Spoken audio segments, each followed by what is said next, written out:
Bethany धर्म समाज के संस्थापक स्वर्गीय रेमंड फ्रांसिस कमिलस मस्करेनास को शत शत नमन करता हूँ और उसके साथ बेथनी नॉर्थर्न प्रोविंस के प्रोविंशियल श्रद्धेय सिस्टर इरास्मा उनके सहयोगियों को, इस कम्युनिटी के सिस्टर सभी सिस्टर लोगों को, खलीमा और उनके सहयोगियों को, यहाँ पर उपस्थित सभी BLA मेंबर्स को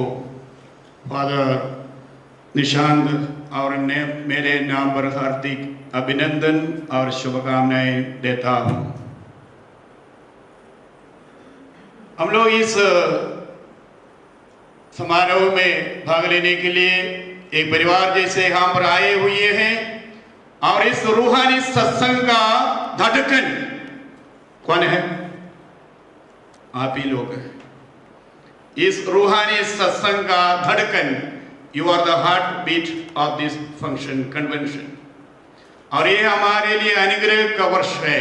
कृपा और बरकत का समय है और हमारे लिए परिवर्तन का समय। जैसे फादर ने बताया, किक स्टार्ट नहीं है, ऑटो स्टार्ट का समय है और इस परिवर्तन का समय हम सबों के लिए कहा जाता है। सभी को बोलना आता है, किसी का जुबान बोलती है, किसी का नियत बोलती है, किसी का पद बोलता है, किसी का समय बोलता है, किसी का पैसा बोलता है। मालूम हो गया? लेकिन इस संसार और कायनात से हमारे अलविदा होने के बाद हमारा कर्म ही बोलता है। हमारे चले जाने के बाद हमारा कर्म ही बोलता है। और इसलिए कहता है कि जिंदगी में जब कर्म और लीला का जो संधि हो जाता है और वहां पर धर्म का उत्पन्न होता है, जहां कर्म धर्म बन जाता है, वहां पर सभी समस्याओं का समाधान हो जाता है। और उस व्यक्ति के कर्म के बारे में मनन चिंतन करने के लिए स्वर्गीय RFC मस्करेनास के कार्यकलापों को और इनके सोच विचारों को, जैसे विभिन्न मिनिस्ट्री द्वारा दुनिया को जहाने के लिए आह्वान किया है अपने बहनों को, हम सबों को भी बताते जागने के लिए। वही उसी के आधार पर फादर ने आप लोगों को क्लास में समझाया था, जागने के लिए, अपने नींद से जागते हुए जगाने के लिए। मुझे जो संदेश में बताने के लिए रेमंड फ्रांसिस का बारे में, वो मिस्टिक हैं, प्रॉफिट हैं। उनकी आध्यात्मिक के बारे में सिस्टर अर्पण और फादर ने जो बताया है, और उसके थोड़ा अतिरिक्त उनके साथ साथ में उनकी आध्यात्मिकता है। रेमंड फ्रांसिस कमिलस मस्करेनास एक धार्मिक व्यक्ति थे, महान विद्वान थे। और महान विद्वान और उनके जीवन का एक खूबी था कि बेथनी धर्म समाज के संस्थाओं से परे हुए और उनके धार्मिक जीवन के एक धर्मात्मा के रूप में लोग उनके मानता था। एक धार्मिक व्यक्ति प्रार्थनामय जीवन बिताता है। बेथनी धर्म समाज का ऐसे एक दिन में या 2 दिन में नहीं आया है। जैसे सुबह बताया है कि 4 मार्च को वर्ष 1900 में उनका पुरोहिताभिषेक हुआ है और 16 जुलाई our lady of Mount Carmel के पावन दिन पर और उसने बेथनी धर्म समाज का श्री गणेश किया है। और उसके साथ कई दिन बीते हुए अपने धर्म बहनों को अनुप्राणित करते हुए, मार्गदर्शक के रूप में करते हुए 23 दिसंबर 1960 में इस दुनिया से चला गया। बहुत बड़ा लेगेसी अपने सिस्टरों पर देते हुए इस दुनिया से चला। लेकिन उनके पुरोहिताई जीवन में 1904 मार्च को जब हुआ था, उस समय से एक दिन के लिए नहीं था, करीब 21 साल के अंदर तक उनका साधना, चेतना, तपस्या, परोपकार का और ये सब जिंदगी में सोचते हुए, जहाँ तक मैं समझता हूँ, मुख्य रूप से उनके धार्मिक जीवन में और एक धर्मात्मा के रूप में, एक पुरोहित होने के नाते उनके जीवन का लक्ष्य था कि स्वयं से हटकर स्वयं को दूसरों के लिए देने का इरादा और संकल्प लेते हुए धर्म समाज का और उनको पुरोहित जीवन जिया है। मैं भी उनके समान एक पुरोहित है, फादर भी पुरोहित है। पुरोहित बनना बहुत आसान है, पुरोहित बनना बहुत आसान है, बाहरी रूप से देखने से बहुत आसान दिखता है और हमारे विचार विमर्श करते, हमारे आलोचना करते हैं, लेकिन पुरोहिताई जीवन जीना है बहुत कठिन है। पुरोहिताई जीवन जीना बहुत कठिन है और हम लोग, लेकिन रेमंड फ्रांसिस ने अपने जीवन, पुरोहिताई जीवन 21 साल के चेतना और साधना का तपस्या और प्रार्थना में ये जीवन द्वारा इस निष्कर्ष तक पहुंच गया है कि एक धर्म समाज की स्थापना की आवश्यकता है और एक साहसी नेता के रूप में, एक धर्मात्मा के रूप में उनने 1921 में 16 तारीख को धर्म समाज का एक छोटा बीज बोया है और 105 साल बीत गया है। दुनिया के कोने कोने में उनका संदेश और पैगाम देते रहता, अपने मिशनरी लोग, अपने सशस्त्र लोगों के वचनबद्धता और उनकी जोश और उल्लास और उमंग के साथ अपने कार्य को आगे बढ़ाते हैं। और इस संकल्प लेते हुए उसने धर्म समाज का स्थापना किया है, ईश्वर के करुणामय प्रेम से भरकर संपूर्ण समर्पण के साथ निस्वार्थ भावना से समाज में शोषित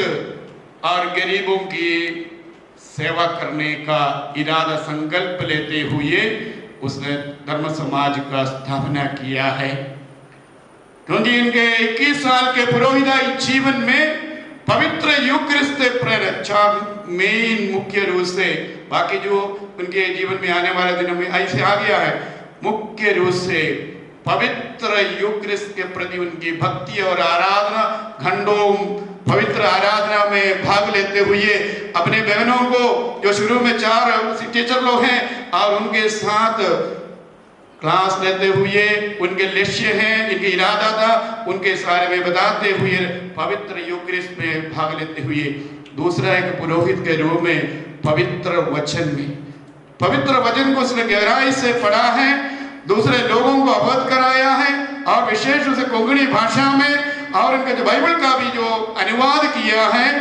और दूसरे लोगों का भी सभी लोगों को अपने हृदय में प्रवेश करते हुए सभी दृष्टिकोणों से लोगों को मदद करने के लिए सहायता दिया है। और तीसरा गुण उनमें था कि धन्य कुमारी माँ मरियम की जो प्रति उनकी बड़ी आदर और भक्ति, और अपने बहनों को उनके बारे में उनके जो फियात,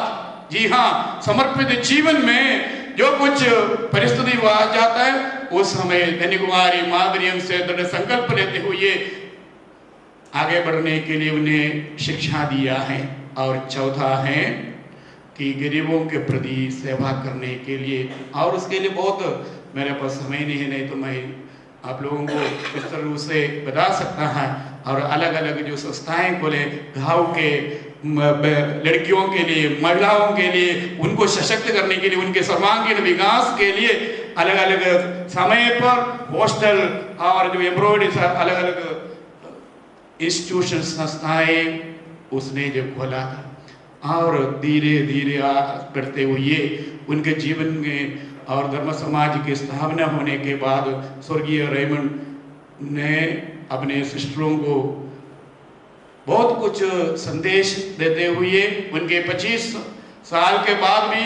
1946 में बदनी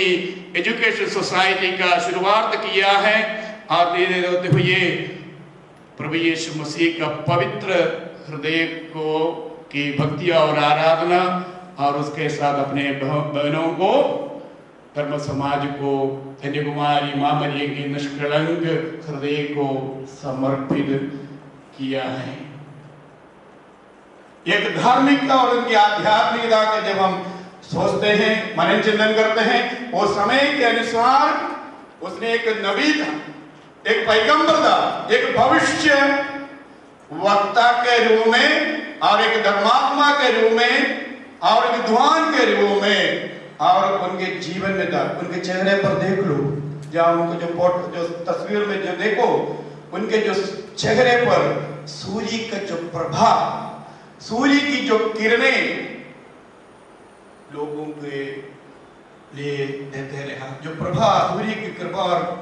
सर्वगुण संपन्न व्यक्तित्व के जो प्रतिभा के रूप में, और उसने सुशोभित, उसने अलंकृत किया है। और समाज में लोग उन्हें एक संस्था के रूप अतिरिक्त उनके पवित्र वाक्य जीवन को देखते हुए, जिस प्रकार जैसे मैंने कहा कि सब कुछ त्याग करते हुए, जैसे इस मोमबत्ती अपने आप को जलाते हुए हम लोगों को रोशनी देते हैं, प्रकाश देते हैं, स्वयं से हटकर स्वयं को दूसरे लोगों को देने के लिए उनके जीवन को, संपूर्ण जीवन को समर्पित किया है। और करुणा से द्रवित और प्रेम और वात्सल्य, इन सब चीजों में वो पूरा भरते हुए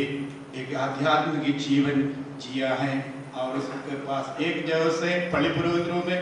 से एक जगह से दूसरे जगह उनके पास कुछ नहीं था, सादगी का जिंदगी जिया है। और तुझ सामान लेते हुए, जब इस समय आधुनिक युग में जब हम लोग सांसारिक चीजों के पीछे पड़ते हैं, दुनियादारी के पीछे पड़ते हैं, लेकिन बहुत सादगी का जिंदगी जीते हुए दूसरे लोगों के लिए एक साहसी नेता के रूप में अनुप्राणित करने के लिए, हिफाजत करने के लिए, मार्गदर्शन करने के लिए उसने अपने संपूर्ण जीवन को समर्पित किया है। और उनका जीवन भी फूलों का सेज नहीं था। एक संस्थापक होने के नाते और उनको 2008 को कर्नाटक राज्य में पहले ईश्वर का सेवक के रूप में अलंकृत किया, विभूषित किया है। और उनके जीवन को देखते हुए, उनके साधना को देखते हुए, उनके तपस्या को देखते हुए, उनके प्रार्थनामय जीवन को देखते हुए उसने और निराशाजनक परिस्थिति में भी आशा जगाते हुए, आशावादी बनते हुए, जैसे हम लोग मन चिंतन कर रहा है कि आशा के तीर्थ यात्री के रूप में निराशाजनक परिस्थिति में भी कभी भुनभुनाया नहीं, कुड़कुड़ाया नहीं है, किसी के विरुद्ध जो शंका किया, लेकिन समुदाय अंदर से बाहर से उनका बहुत आलोचना किया था। लेकिन इन सब समय भी और अपने कार्य को आगे बढ़ाते हुए एक आशावादी के रूप, नबी इसायास पुराने व्यवस्था में आशावादी नबी था, उसी प्रकार एक आशावादी नबी के रूप में अपने धर्म बहनों को, अपने लोगों को, अपने मार्गदर्शन में जितने लोग आए हुए, उनकी उन्नति के लिए, उनकी तरक्की के लिए पूर्ण रूप से जोर दिया है। और वही महान धार्मिक धर्मात्मा को आज हम लोग स्मरण करने के लिए, उनको श्रद्धा सुमन करने के लिए यहाँ पर आए हुए हैं। आइए हम रेमंड फ्रांसिस मस्करनास की स्तुति करें और आराधना करें। उनके पद चिन्हों पर चलने के लिए हम दृढ़ संकल्प करें, ना केवल हमारे जीवन में बात करने के लिए नहीं, लेकिन उनसे प्रेरणा लेते हुए, उनमें जो खूबियां थे, उनमें जो सद्गुण थे उनके जीवन में, और कई प्रकार के शिक्षाएं उनके जीवन में उनके जुबान से हमें दिया है। और उसके पद चिन्हों पर चलने के लिए हम सबों को माता कलीसिया आज के इस पवित्र मिसा बलिदान में बताते हैं, और इसी का मकसद से हम लोग इस रूहानी सत्संग में भाग लेने के लिए यहाँ पर एक परिवार जैसे एकत्र हुए हैं। आइए हम इस मिसा बलिदान में भाग लेते हुए स्वर्गीय आरएसवी मस्करदास को नमन करें और उनकी जीवन काल में हम सबों को जो अच्छा शिक्षा दिया है और उनमें जो सद्गुण हैं, जो खूबियाँ दी, और उसको अपने जीवन में अपनाने के लिए हम ईश्वर की कृपा मांगे। ये कृपा और बरकत आशीष का समय है। हम थोड़ा समय मौन रहते हुए और उस महान विद्वान की स्तुति और आराधना करें।